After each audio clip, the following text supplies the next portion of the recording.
So we're operating in private healthcare in an ever-changing landscape at the moment.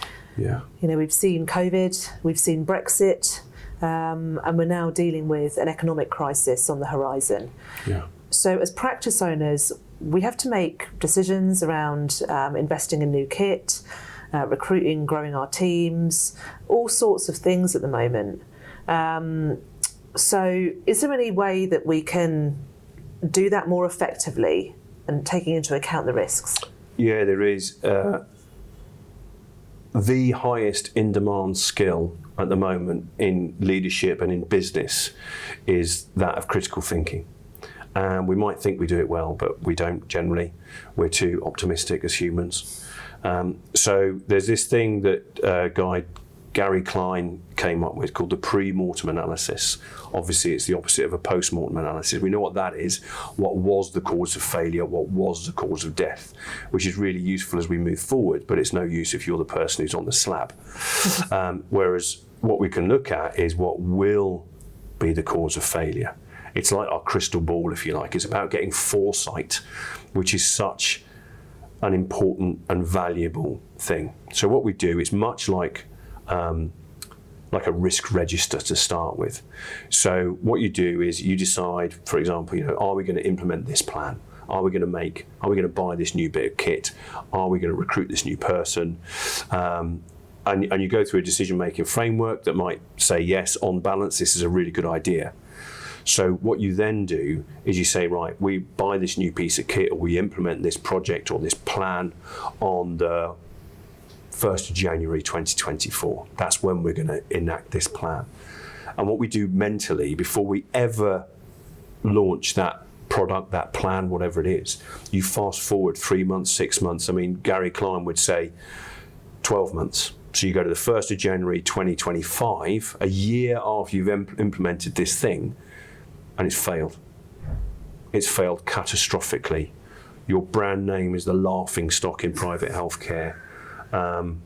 You will never practice in private healthcare again. Your shareholders, if you got them, your investors, they've just, it's bad. It's catastrophic failure. It's the worst case scenario. Yeah, this is worst case. It has gone massively wrong.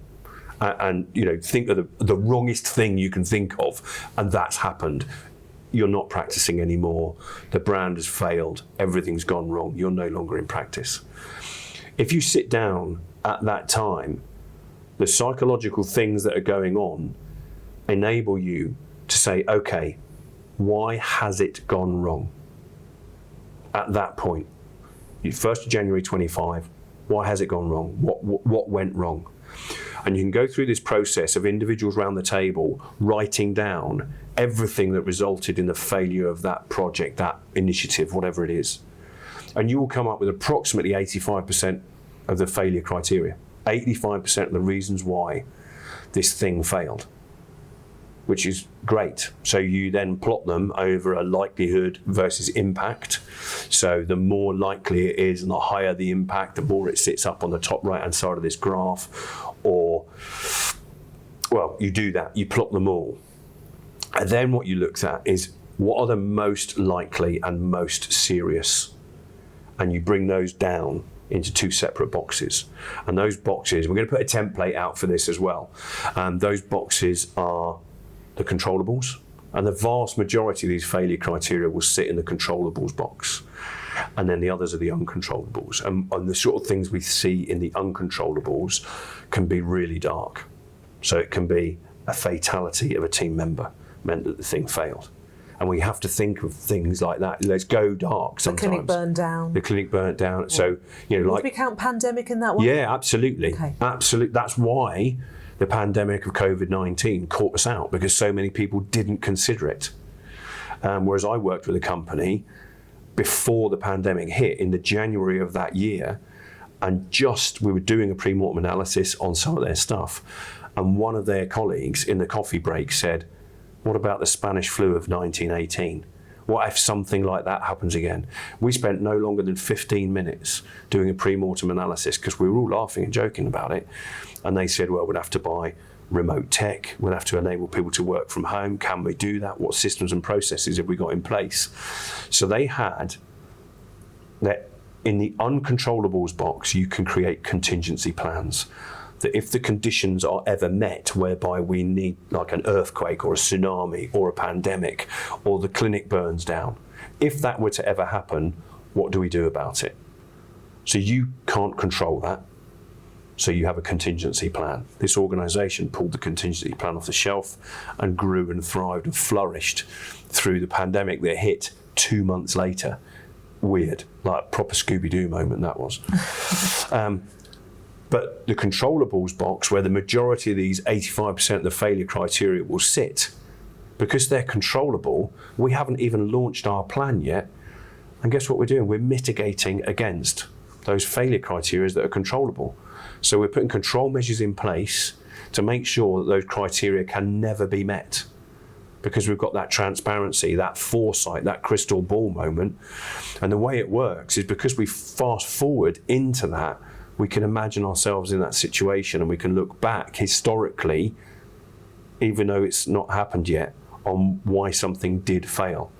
And therefore, the pre-mortem analysis allows a much, much more robust, much more likely to succeed plan to be written and created, because we're mitigating against those criteria before they ever happen. It's such a powerful tool. What I love about that as well is that, you're involving the team in it. Definitely. Whereas if you go with a pre-baked plan that's not been challenged, you're potentially not going to get that buy-in. Whereas with the pre-mortem, the team are throwing stones at this. Definitely. They're identifying the weak points, they're helping you shape the plan so that you've got this robust situation going forward, and they're part of it. Yeah. Which means they're more likely to buy into it. Exactly. Their voice has been heard. Yeah. So you're building trust. There's loads of byproducts of doing this. You're building trust, you're building psychological safety. They're more likely to buy into the plan. You're allowing healthy conflict as well around failure.